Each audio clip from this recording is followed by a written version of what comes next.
Ladies and gentlemen, I want y'all to be aware it's another week, Eagles Elite podcast, but a very somber time, somber night, somber show, because we all know what happened, man.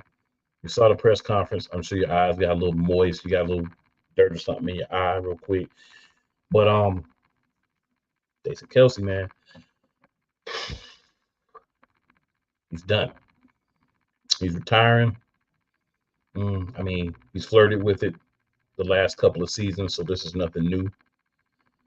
But he's actually doing it this year.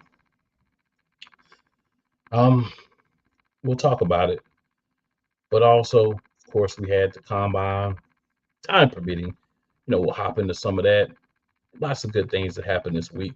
We talked last week about the defense. We're going to do a free agency primer on the offensive side of the ball this week. We're going to talk about different ways that we can fix the offense and things that we may be able to add to the offense, kind of like we did last week with the defense. So y'all be prepared for that. And like I said, if we have time, we'll even hop into a little combine information. If not, hey, we'll bring it to you next week because this is Eagles Elite, and that's what we do. And ladies and gentlemen, let me first get my co-host for the evening in. Wyatt, what up, man? What's going on, man? I just like you said, like everybody else, I had to have my box of tissues out watching that Kelce press conference. Like you said, I mean, we kind of were preparing ourselves for even the past couple years, and even like right after that, the unfortunate loss against Tampa Bay, all the rumors and leaks coming out saying Kelce's ready to retire. We are kind of prepared ourselves a little bit, but I don't think it really settled in until you heard it from his mouth specifically, and during that press conference where he's talking about going back through the eras that he's, been through and whatnot, it definitely brings a tear to your eye, especially talking about his brother and going through what he's went through and how much importance he holds into Philadelphia and how much he loves that city and the people in general. He's going to be missed, man. I don't know if we're ever going to see a player like that for this team ever again. So you're giving away the goods early, man. You're giving away the goods early. So let's drop this intro, and then we might as well go ahead and get into Kelce because I think my co-host needs a little on-air therapy. Let's go.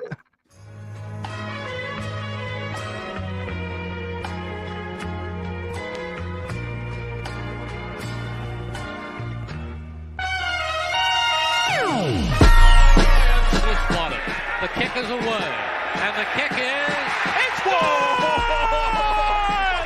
And the Eagles win! It's hard to come to South Philadelphia and leave here with the win.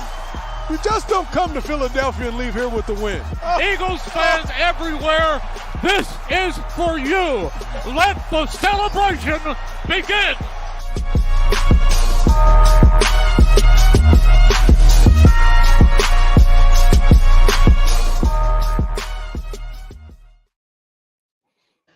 All right, guys.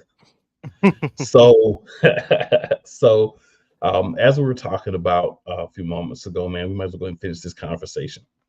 So, for those of you who maybe under a rock, maybe, you didn't know Facebook was down for just a day, maybe you haven't been on there for a couple of days or whatever's happening. Our all-world, all-pro, one of, if not the best centers in the history of the team. So I'm not going to go outside the team because some people want to go a little wild with it. But one of the best in the history of the Philadelphia Eagles, Jason Kelce, announced his retirement a few days ago. I'm going to let my co-host go first. Go ahead, Mike. Yeah, I mean, it definitely hit me a lot harder than I expected it to. But yeah, I mean, this dude has been a pinnacle of this organization for like 13 years now. And he's put it all out on the field, every single year through the terrible, terrible times we had to sit through to some of the best times as a Philadelphia Eagles fan, winning the Super Bowl, whatnot. So it was great to hear him kind of reminisce on a lot of those old times. He even ended up throwing a little line about how he being on the other side of the building for a year. I thought that was kind of funny. But it just shows how much love he has for the team and this organization and the city as a whole of Philadelphia. And I I feel like we're never going to have a player like that who's as outspoken and as important to the city of Philadelphia as he was. Because I feel like Kelce could do no wrong. He knew exactly what it was like, to what you had to do to be a Philadelphia Eagle, to survive playing for the Eagles and to survive this fan base. You know, he wore his heart on his sleeve. And I mean, I think he kind of, a lot of people were thinking he's kind of maybe taking a little bit of shots towards the whole like Slay and what was the other dude that were on the podcast that we had the other year? Steven Nelson. Steven Nelson. Yeah, I feel like he maybe kind of threw a little shots in there about not being able to play, like stand the fans and stand the boos and whatnot. But, you know, that's part of being an Eagle. You got to deal with that sort of thing. And you got to be able to answer for the mistakes that you have during games. And he's always been one of those guys that's out there and fully admitting that, hey, I didn't play well this game. I didn't play well this year. He was really hard on himself about the 2016 year, even though like a lot of people are saying like he wasn't that bad that year, but he's acting like it was his worst year of his whole career. And I just don't believe him when he says that he's officially overrated. I don't think that at all. I still think he was one of the top centers, if not one of the best centers in the league last year. It just, you know, happened to have a terrible season, you know, ended up falling apart. And that wasn't all on Jason Kelce's shoulders or anything. But I mean, it just seemed like he said he physically wasn't able to do it anymore. As far as going out through a 17 game, possibly 18 game season, if they add that in the next couple years. And especially with that tush push that we've been doing, that's got to be heavy on the dude. And it's got to be hard, you know, those past couple years. You know, it sucks. It's hard to imagine a future without Jason Kelce as our center, but hopefully we're able to kind of bring him back in the building as like an offensive line coach or some kind of coach or kind of consultant on the team at some point. I feel like he's going to be somewhere in the organization eventually. But I just love the shout outs that he had for all the players that he's mentioned, even throwing some jokes in about, you know, Darren Sproles being in the same league as Jordan Mailata and everything. And it's like, I don't know. I wasn't expecting a 40-minute press conference, but I loved every single minute of it. And you could tell how hurt he was that he actually had to go out and retire. But he gave it all. He gave it all to the city of Philadelphia, and that's all you could really ask for. Yeah. I'm peeved with the organization. I want to start there. I'm going to talk about Jason Kelce, of course, but I'm peeved with the organization because I whined all, and people's like, oh, what's the problem, man? What's wrong with you, man? Why you blah, blah, blah? Because I understood that we were on borrowed time with Jason Kelce and that we needed to go ahead and get Cam Jurgens some stats at center with Jalen Hurts. Because you want the guy to come in now and play the center position. We'll get into that later on. But, you know, Jurgens is going to have to be, is the guy that's going to be the starting center as of right now, right? Yeah. That was a successor. You know, we look at guard, and obviously we're in the offseason. But they have Opeta. They have Opeta sliding in right now as the starting right guard. Tyler Steen needs that job. Okay. Opeta's a free agent anyway. So I don't even know why, you know, we'll get into that though. But Tyler Steen needs to step in and start to get his feet wet, start to build a rapport with that line. And I wanted to see Jurgens at center some last year. I wanted to see Steen at right guard, them start to solidify what was going to be the future, whether it was after this coming season, right now like it is, or we knew it was coming very quickly. And I think organizationally wise, because of the poor coaching that was going on, we didn't make intelligent moves on that specific piece. So now we got to pick up the pieces. I'm going to go over the comments here real quick, and then I'll give you my thoughts on Jason Kelce. All right. So Benny says an end of an era. Thank you, Jason Kelce. Yes, sir. Yes, sir. And also place the Rocky statue with a statue of Jason Kelce. I wouldn't go that far, but I wouldn't mind if you were to put a statue of Kelce outside the stadium where you have a Slick Nick statue. I wouldn't be too upset if you were to put his like in front of his, behind his, or like in the same area or whatever. I want the picture of him in that Batman mask with like his jersey up with that Batman mask on. Fat Batman, it's wild.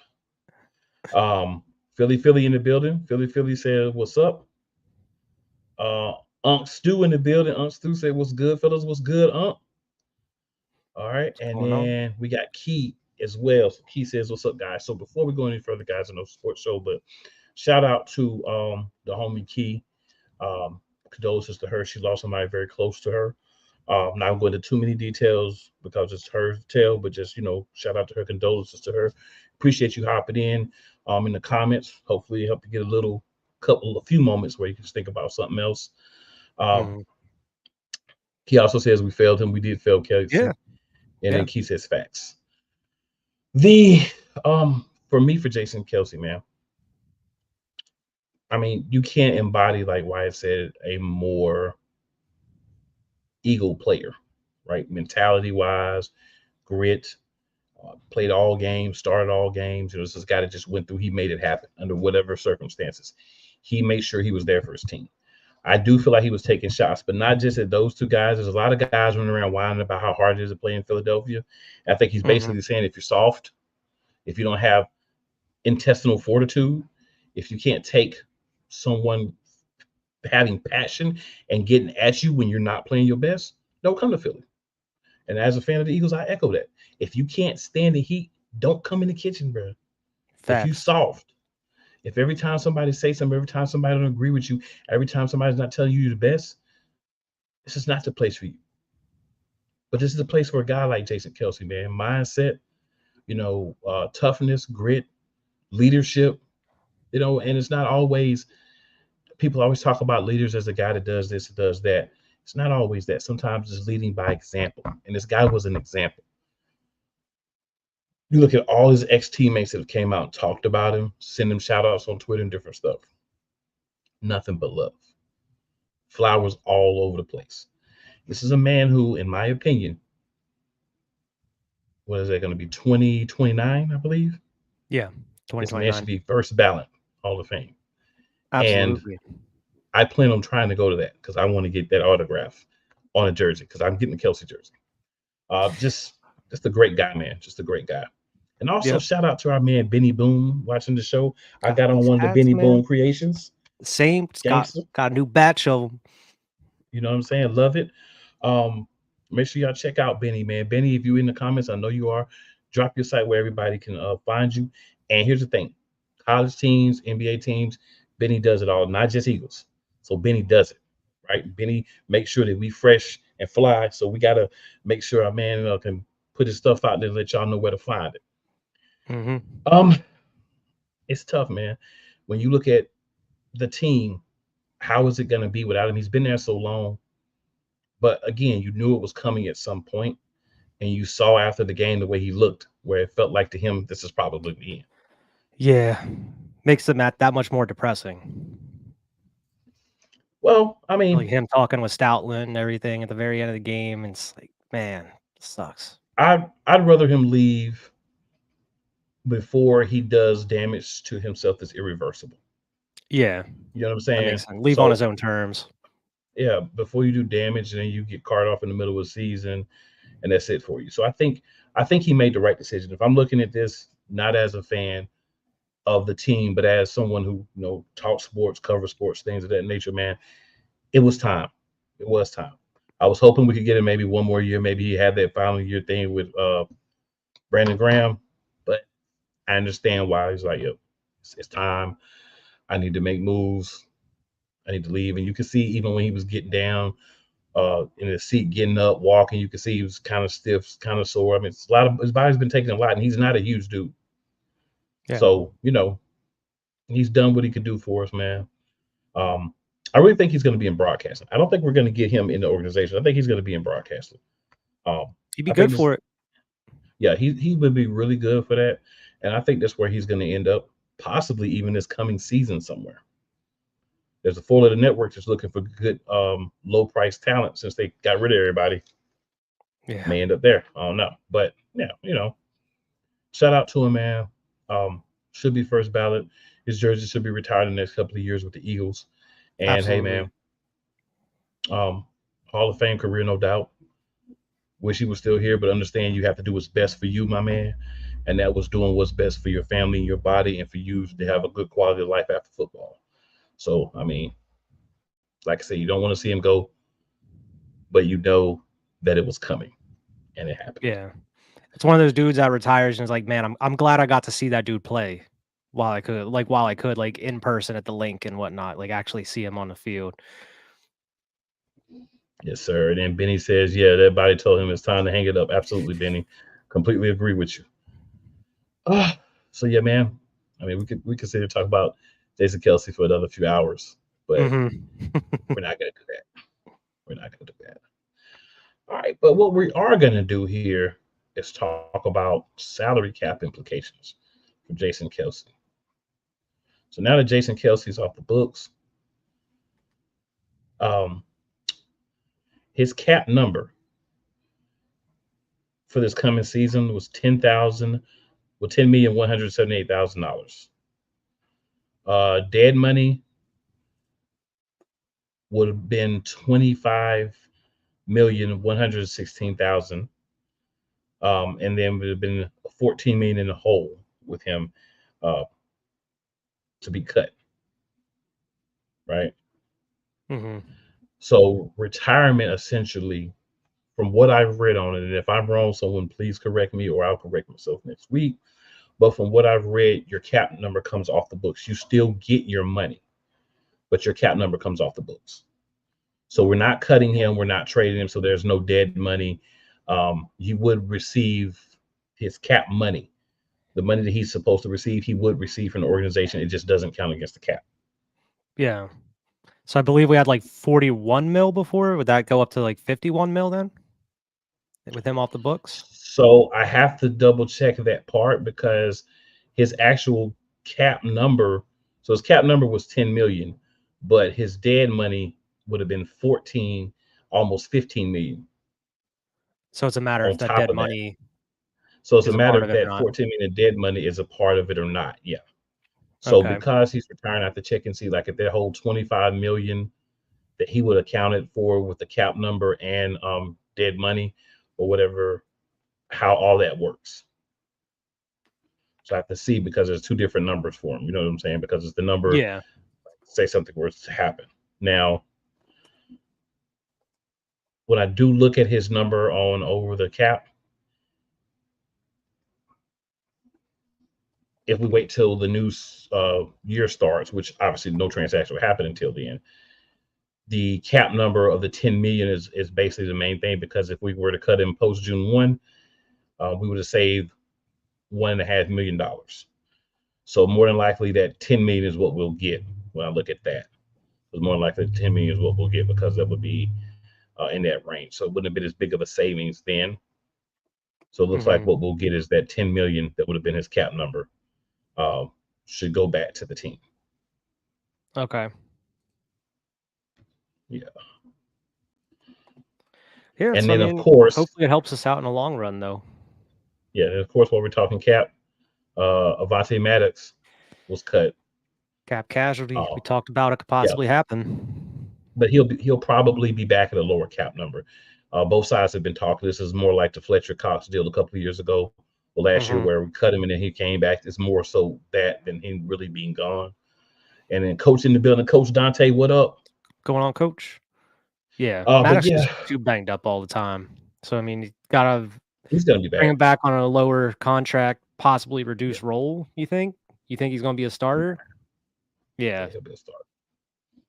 He'll probably be a starter unless they do something silly, like try to take See, the only thing that you have to always consider with the Eagles is you don't know how much feed is going to come from guys outside of the guys on the coaches, right? Because we got guys that are going to be back this year, who we should be focusing on. Isaiah Rodgers, he's going to be playing, but he's not a nickelback. He's a starting corner. He's a starting outside. That's where he needs to be. So with that being the case, there's one person that something needs to happen with. I'm not going to call any names, but there's one person that something needs to happen. But we still have time for it to happen, and I still think something will happen. Yeah. But I think something needs to happen. We didn't slid over to the wrong side of the ball, so we got to draw it back into the offense. All right, so when we're looking at the offense for this year coming up, Wyatt, I'm going to give you what we have that is not a free agent for the different positions. So we're going to start at wide receiver. Of course, it's off season, so this is a larger list than it would be within the season because your roster doesn't have to be chopped down yet. So at wide receiver, we have A.J. Brown, Devontae Smith. We know that. Yeah. We also have Joseph Nagata under contract, Austin Watkins Jr., Jacob Harris, and Griffin Herbert. Also Britton Covey and Shaquan Davis. Those are all the guys that we have right now that are signed on the team as wide receivers. Obviously, free agents, Quez Watkins, Julio Jones, and Olamide Zaccheaus. So when we're looking at the wide receiver, do you feel comfortable with drafting? Do you want to bring back either of the guys that are free agents? Or do you want to just kind of roll with what we have and see how that goes? What would be your hope that we would do at wide receiver?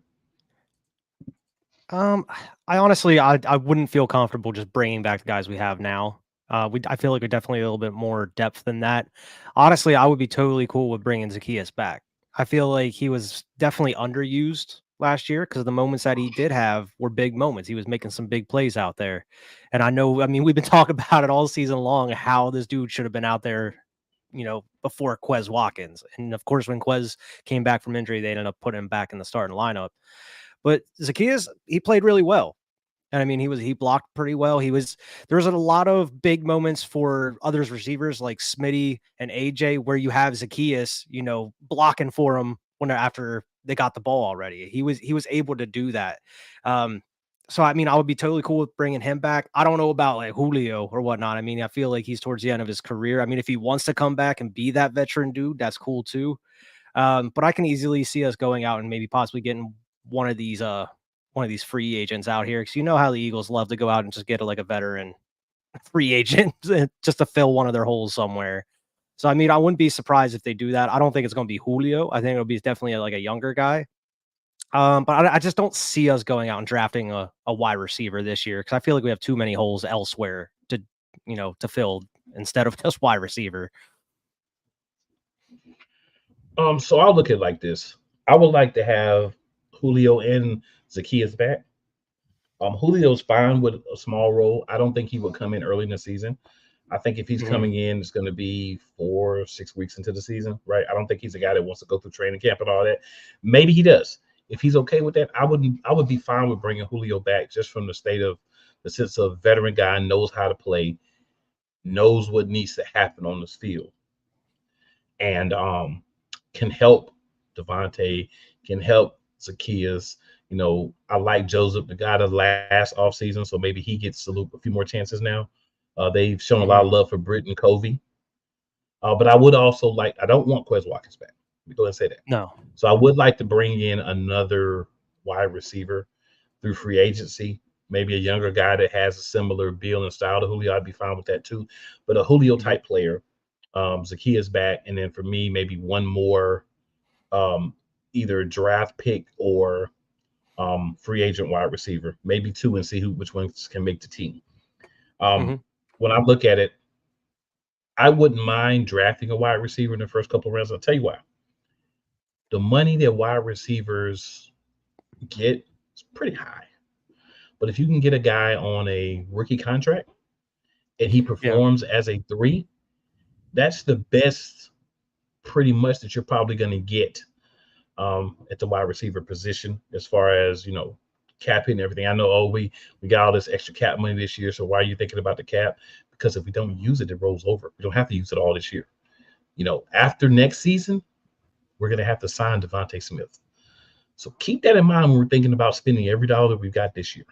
And that's going to cost upwards of $20 a year to sign Devontae Smith. I'm anticipating when he's going to get over 15 next year, the 5th year of his rookie contract. So, think about that as well.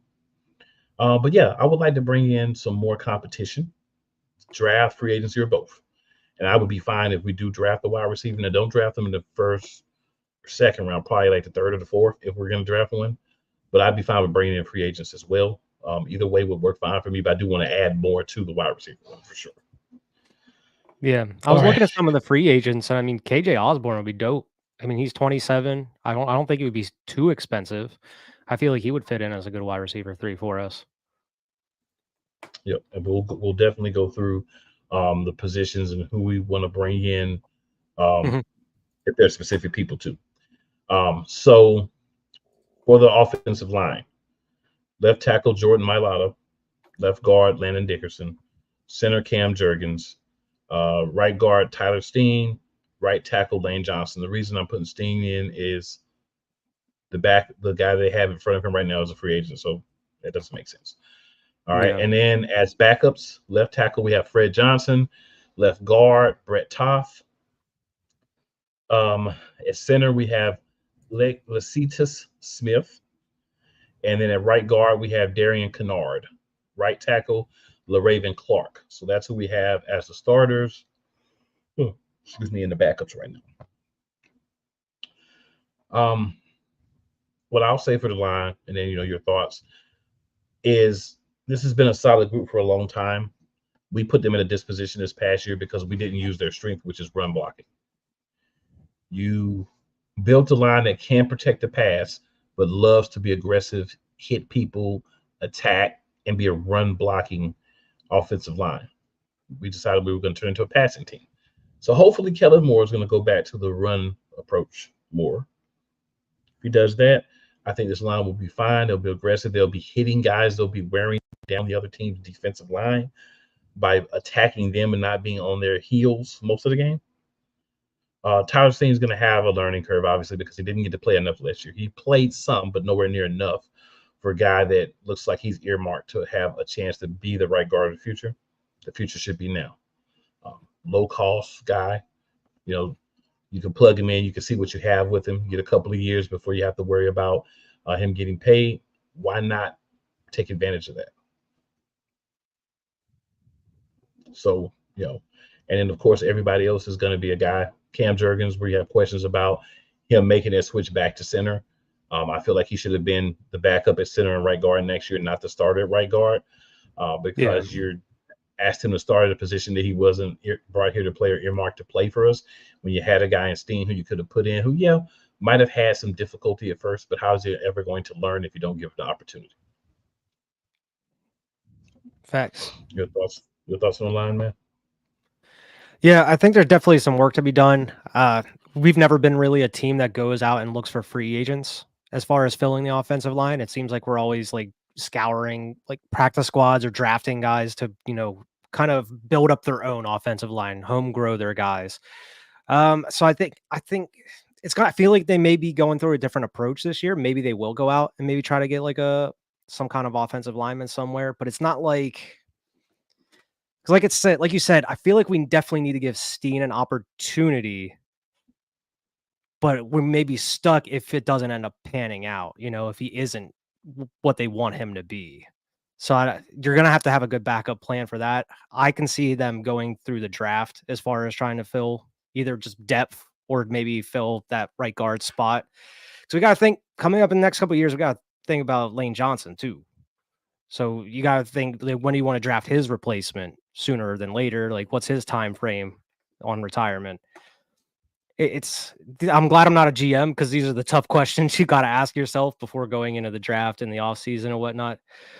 But we've been known as a dominant offensive line team. We have been for a long time now, and we got to figure out how to keep that dominance. The left side is pretty much taken care of. You just got to lock Landon Dickerson down on that deal that he's coming up on.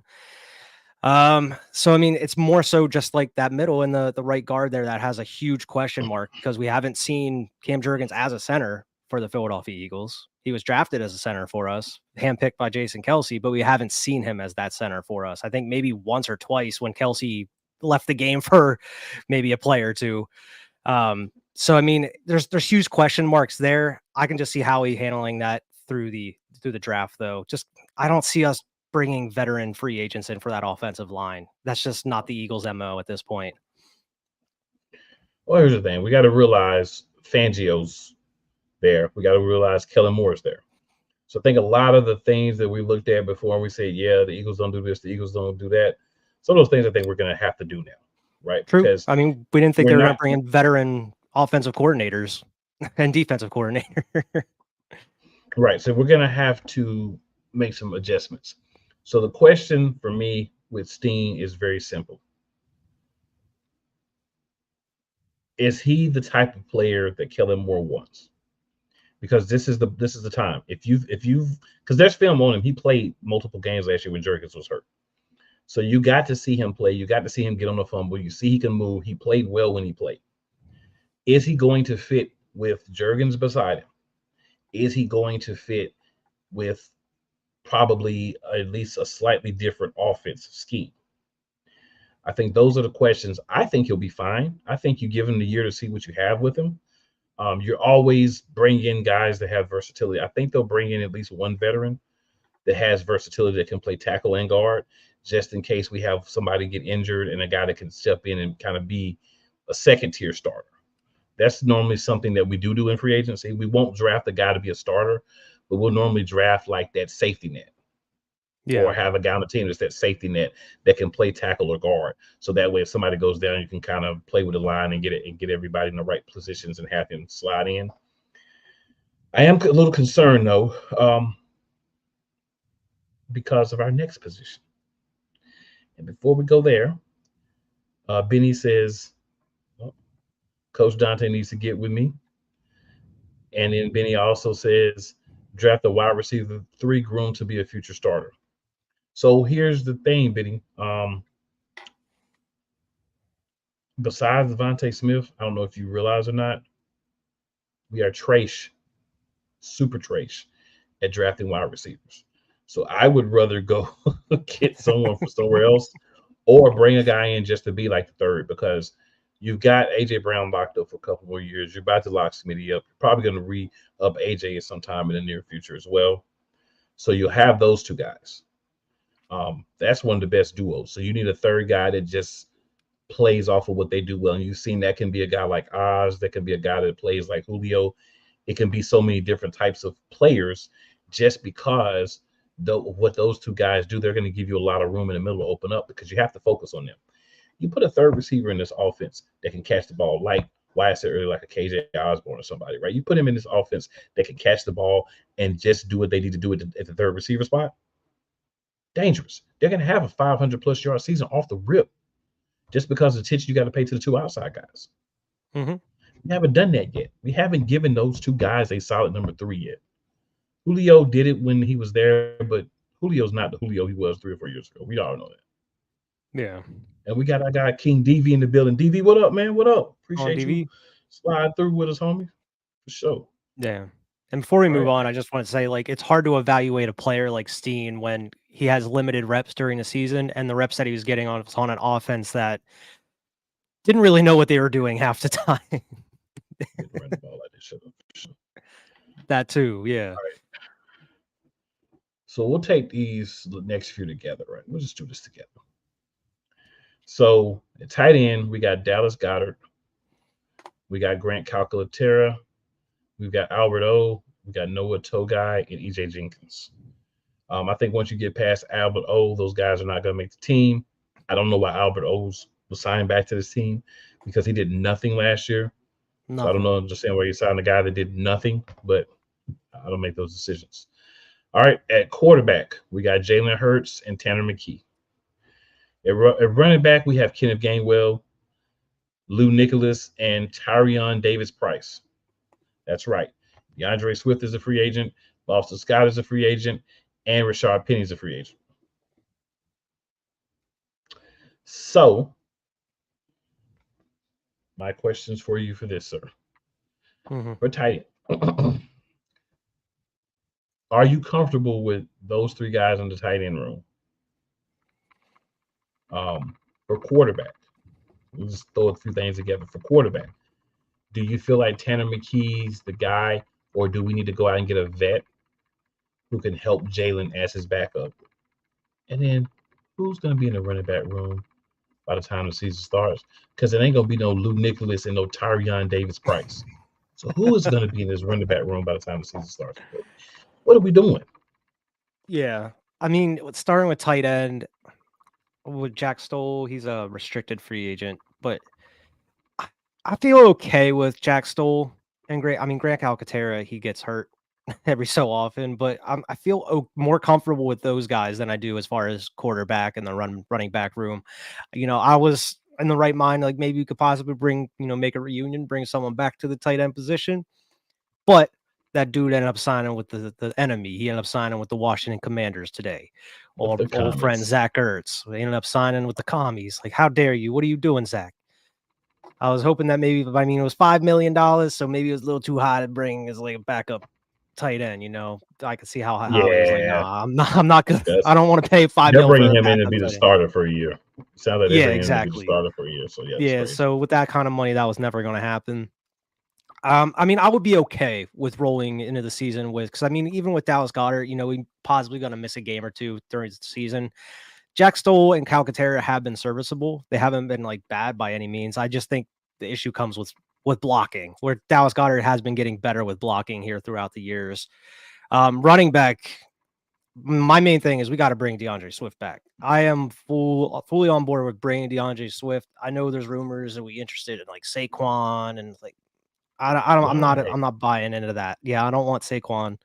I'm totally cool with bringing DeAndre Swift back. Kenny Gainwell, I could do without. Bring Boston Scott back. He's been serviceable. He's been, a workhorse for us.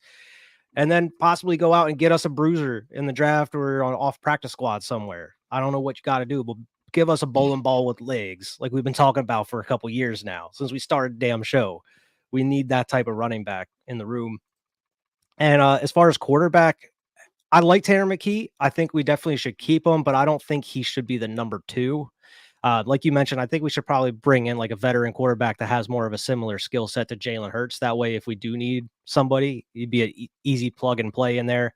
I mean, just off the free agent list, I mean, you have like Jacoby Brissett in there. You have Tyrod Taylor that could possibly be a backup.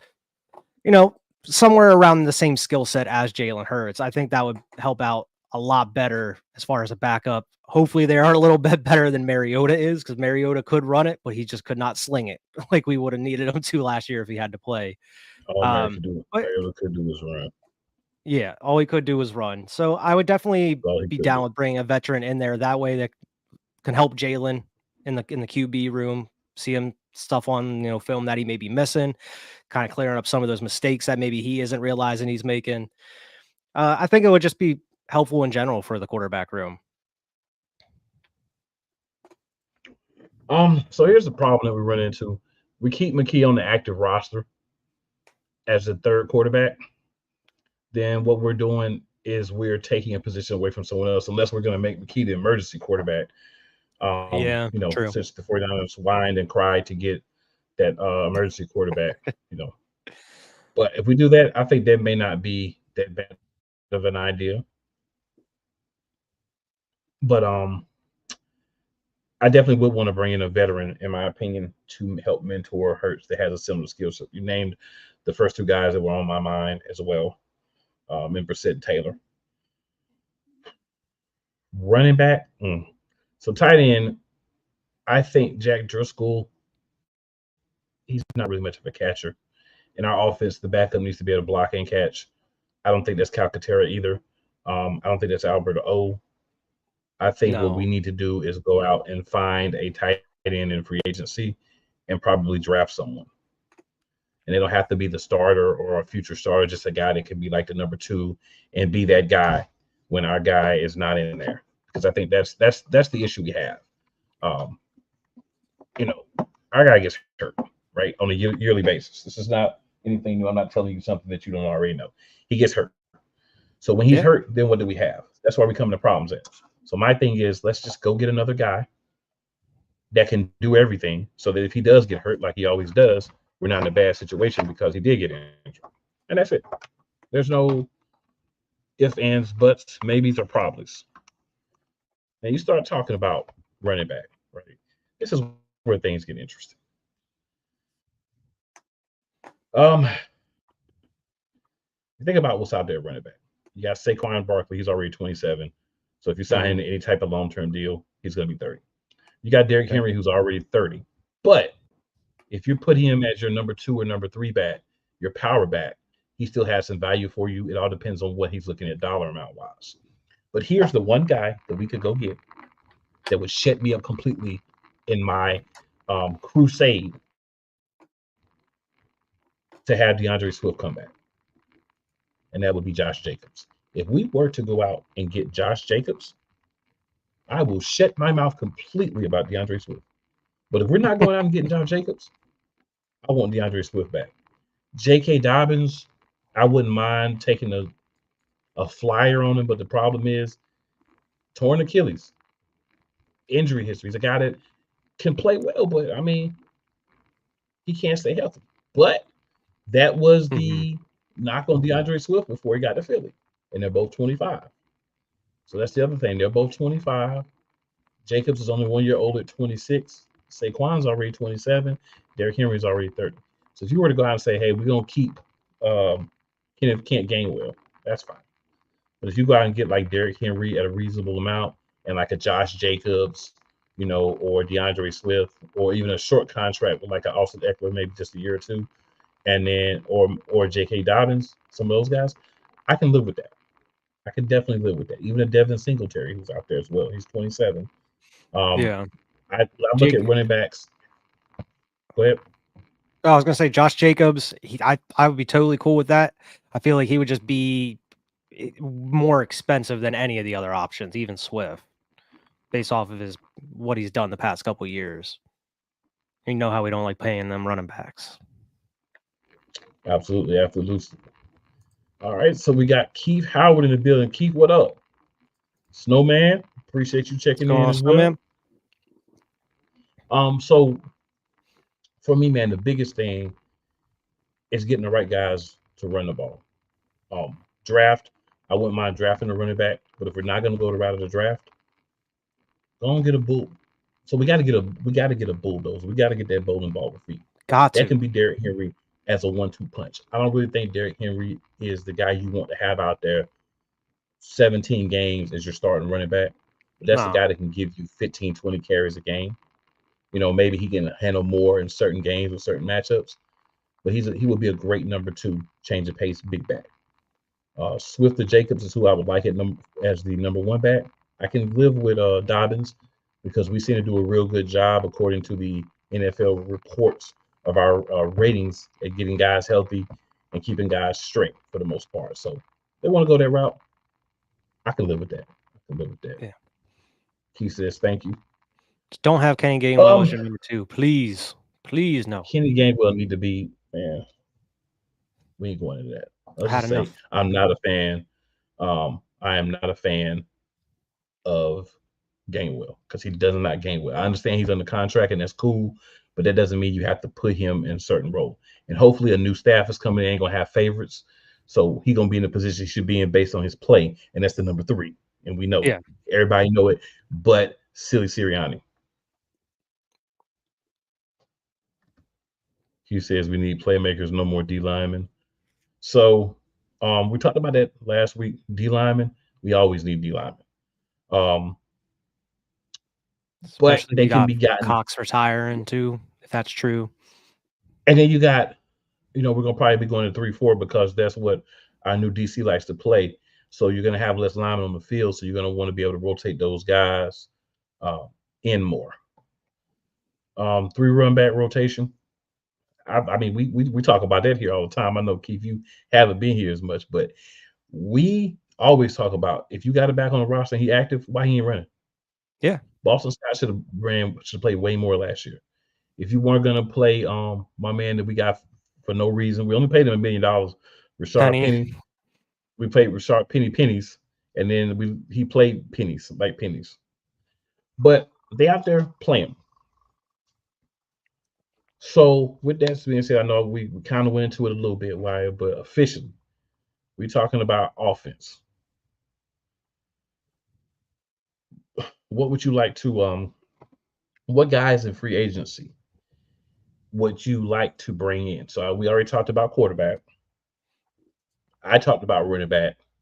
What about you with running back? Running back. Yeah, I mean, I already said I'm out on Saquon. I don't want Saquon at this point in his career. Derrick Henry, like you said, I don't see him as the number one guy for us. If we did bring him in, it would have to be on a cheaper deal and be the number 2 back. Like you said, I'm in total agreement with you though. I either want Josh Jacobs or DeAndre Swift.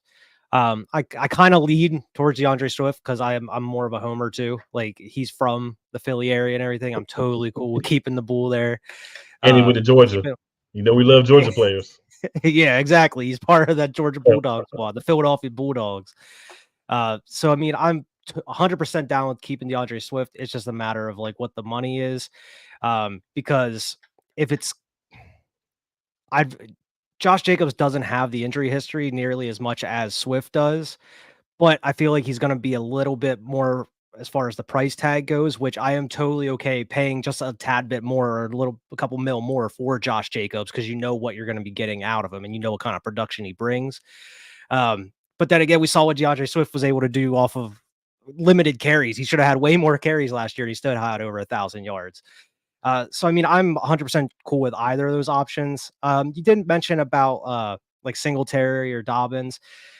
Only if you're not able to bring back Swift or get Jacobs out there, then I would start going into those options. But then you're going to have to make sure you have Boston Scott or Kenny Gainwell still added to the roster. I mean, Gainwell's going to be around, I guess, but make sure Boston Scott's still on the roster if you get Singletary in there, because you're going to have to run that 3-back rotation or bring someone off the practice squad in there. But we just need a bulldozer, bowling ball with feet, like we've been talking about for all these years. We need a big bruiser back in one way or another, whether it's through the draft, taking someone off someone's practice squad, bringing back the one dude that we let go the other year. I keep forgetting his name, the running back that we scooped from the 49ers. But yeah, I mean, no. So I think it's either going to be Swift, Trey Sermon, yeah, who we should have been using all along during those couple years. But yeah, Swift or Josh Jacobs. I feel like Josh Jacobs is going to be hard to get, to be honest. I don't know. I just, as much as I would like him, I don't know if he's going to be coming to the Philadelphia Eagles, just because I don't see Howie wanting to give him the bag to get him to come here. Definitely. So, ladies and gentlemen, we are going to be right back. A couple of quick commercials here. We'll come back and continue this conversation. Join Ryan McCarthy. I became a Jets fan because Kermit the Frog was my favorite Muppet because he was green, and the Jets wore green. That's how I became a Jets fan. And Dustin Henry. ESPN is cashing all in on let's pay a few personalities and we'll just kind of fill in the gaps. As they walk you through all of the world of sports from their perspective. The Albany Empire, it's a literal circus. No credentials required. Where, Ryan, say the tag. Where you don't need a press pass to talk sports. Every Monday at 8 p.m. Eastern, 7 p.m. Central. On YouTube and where you can find all podcasts. This is Brett, and you're watching Shady Sports Network. Tune in, hit that like button.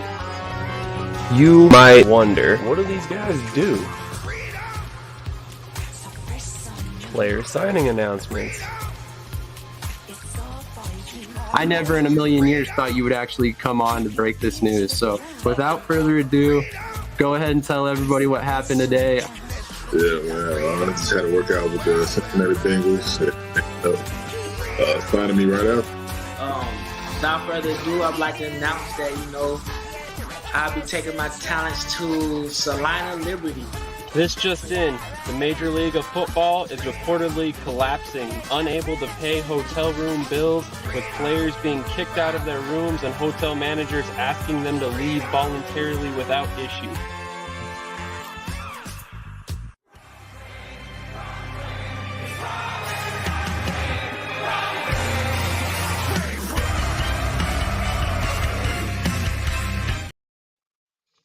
All right, and good people, if you're watching us on Shady Sports Network, make sure you hop on over to youtube.com/at Eagles Elite Podcast. Go ahead and like and subscribe on this side as well. If you're watching on the Eagles Elite side, do the reverse. Hop on over to youtube.com/at Shady Sports Network. Check us out. But, a couple of comments here and then we'll get back to it. So Keith says, right, Keep says Penny. Wide receivers. Laugh out loud. No, we know what he was laughing at, right? And then like Blunt. Yep, Blunt was a good example.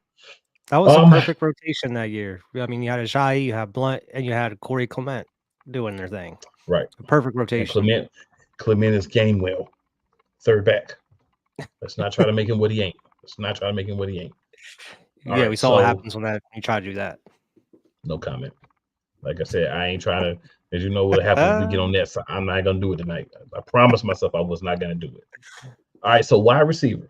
So let's just say, sake of argument, we want to go out and grab a guy, that's going to be available to us in the free agency. I know you did talk about one specific person earlier, but any thoughts? Who would you like?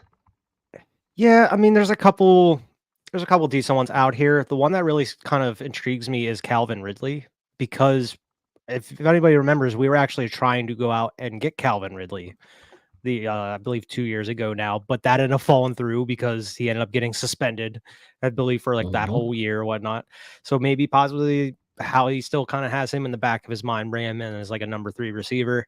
More off the one I was thinking though, like talked about earlier, KJ Osborne will be a really good fit. The big important thing about this is the price tag, like you mentioned with wide receivers. How much is it going to cost you to bring some of these guys in? How consistent can these guys be? Because another free agent is Gabe Davis. Buffalo Bills can be very talented, but very inconsistent. He's very wishy-washy from game to game.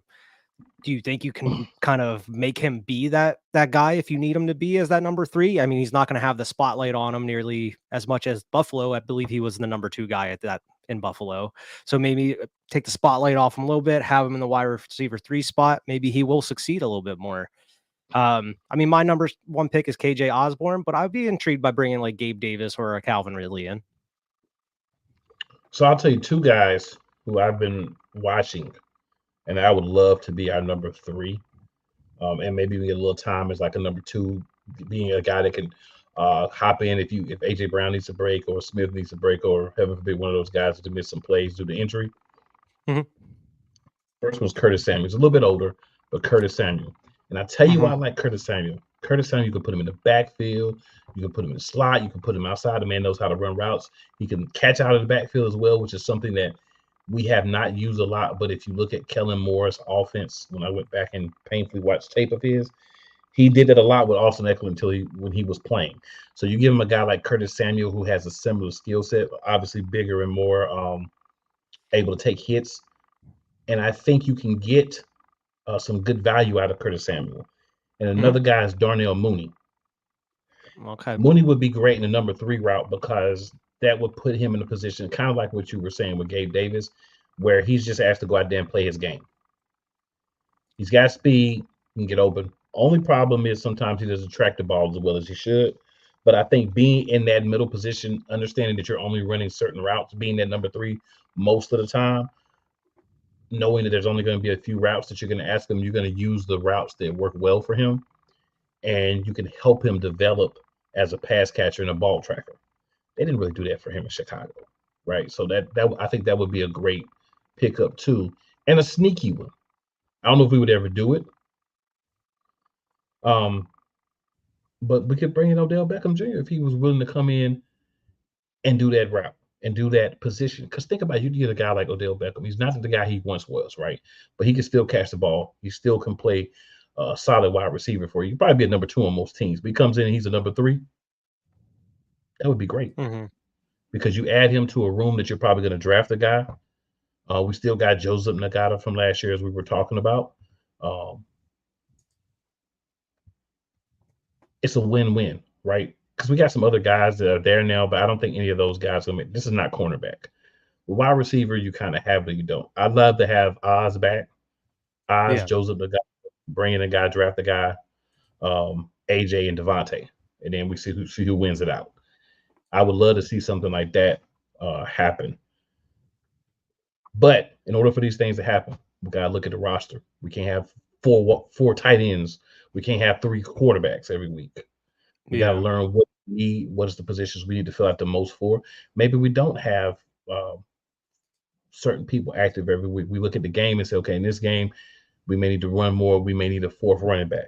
This game, we feel like we're going to be, attacking their defense more or their offensive line more. Maybe we need to have the extra defensive line in this game.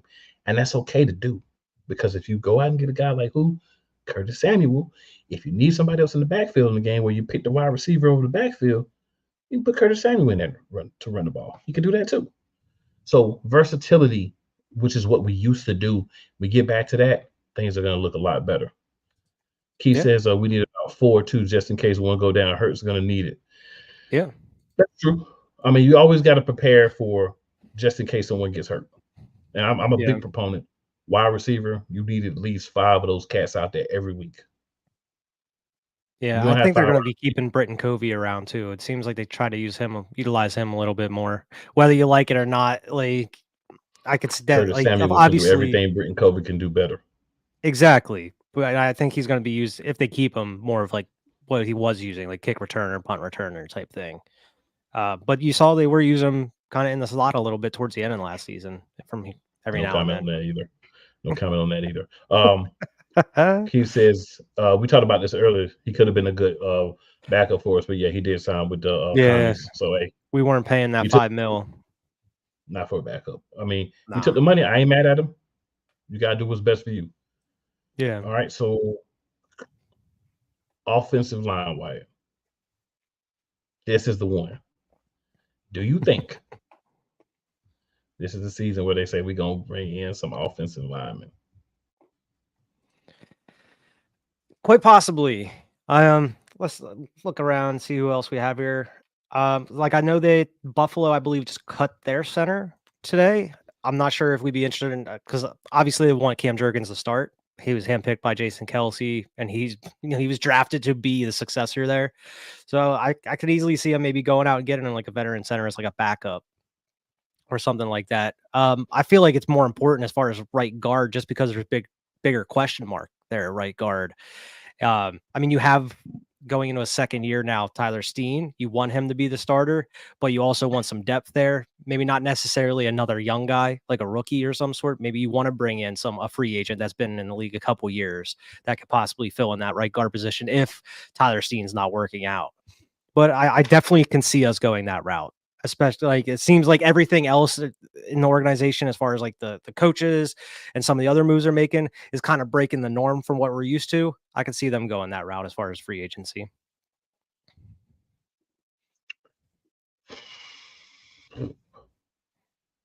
So one guy I really like that I think we have a good possibility because Fangio saw him play is Robert Hunt, who was on the Miami Dolphins last year. Mm-hmm. He can play guard, and he also can play tackle. So I think that may be a guy that we look at and say, maybe. And then comes Mike Onwenu from the Patriots. They switched him to right tackle, about, I think, midway through the season or somewhere around there. He can play guard as well. So versatility. Like when I look at it, it's all versatility for me, because I know there are people who say, oh, we don't know about Steen yet and blah, blah, blah. Steen's a dog, man. I look at Steen, I see a dog. So I'm not worried about him doing it, but I am worried about an injury on that line. Mm-hmm. So I wouldn't mind going out and getting a guy, even like a Jonah Jackson. Jonah Jackson's been one of the best run blockers and pretty solid in pass coverage as well. So I wouldn't mind going out and get a guy like that either. Understanding that some of these guys, if we get them, they may start. So we may be looking at some other guys moving away if we get them. But the one guy who everybody wants us to get is John Runyon. John Runyon. Yeah. Anybody that has any type of ties to the organization, his dad played for the Eagles. They they just make such a big deal of them coming back and being a part of the organization. It is what it is for me. Yeah, it's actually, you're right. It's Ryan. I said Ryan, but it's Ryan. No, it's John Runyon. You're right. It is bringing. Okay. Yeah, you're right. All right. I mentioned the other dude, John Simpson, before. Oh, Who what's it? played for the Okay. Ravens. Yeah. Mm-hmm. Yeah, and that's the thing, man. They do a lot of, I call it pomp and circumstance for these people who have connections to the organization. It's cool if you want to bring him in and he can be a fit, but let's not do the whole, oh, let's get this guy just because his dad played for us, or his Yeah. uncle, or his cousin, or his sister worked in the organization 20 years ago, his auntie. Let's stop doing that. Just get the best players. If it happens to work out together, cool. If not, keep it moving. Like everybody's talking about Jeremiah Trotter Jr. I wouldn't coming up in mind the having him because he's a good player, but everything that I've read so far has him as a second round pick. Yeah. So if we're gonna reach and get this man in the first round, at least let it be we trade back into the first round or something. But you never know how he's gonna do. How he might draft a dude just because he's Jeremiah Trotter's son. We know how he has done that before, and I wouldn't be surprised. Way too early, and we're gonna be like, "What are you doing?" He would do some sugar honey iced tea like that. He did it with Jalen Reagor, so we know he'll do it. So the last one to talk about behind us, today, hopefully. I never forget because I ain't gonna let him forget. So there's only a couple of guys out there. What do you think about tight end? Okay, let's see the tight end. I mean, you do have some vets out there. Hunter Henry, he is 29. I'm not sure if he would want to be a backup tight end. He has been a starter pretty much everywhere went, even with the Patriots, even though they had a pretty good tight end alongside of him.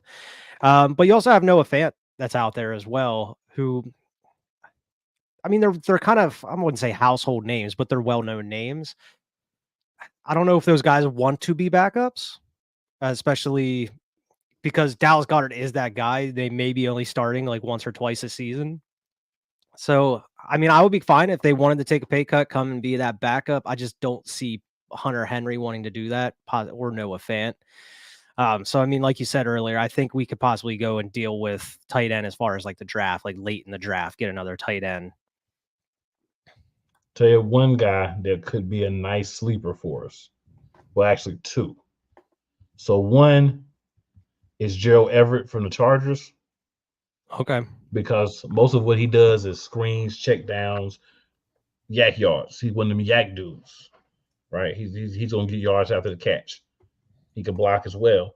He's never really been a true number one, so he may be fine with sliding and being a number two. Mm-hmm. And then of course, you always got to look at Austin Hooper.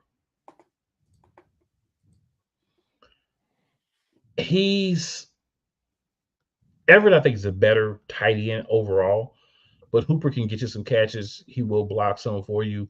I would go obviously with Everett first, but Hooper. You even think about like a Mike Gesicki, but the problem with Gesicki is you're getting the same type of guy that you got with Calcaterra. You catch the ball, do great as a catching, but not a lot as a runner.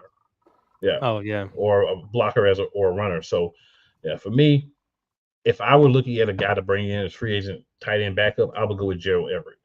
I think that's the perfect guy. Big size, can block. You're not going to arm tackle him, and he's another guy that maybe can help some of these clowns that we had last year that don't know how to tackle, learn how to tackle or get ran over.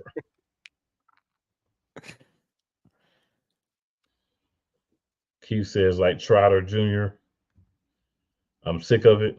Yeah, we get a little tired. And he says how he needs help in the draft. Yeah. Hey, Keith, one of the things we've always said is how he's good at the book side of it, how he's good at manipulating that stuff. But when you get to the free agency, that's where you see how we do his thing. Now, when we're talking about draft, you might want to get some help. You might want to get a team together and make it move that way, because by yourself, Howie, a lot of trace picks. Yeah. And I will not accept Devontae Smith. You try to throw Devontae Smith to me, I'm like, bro, that was the easiest pick ever.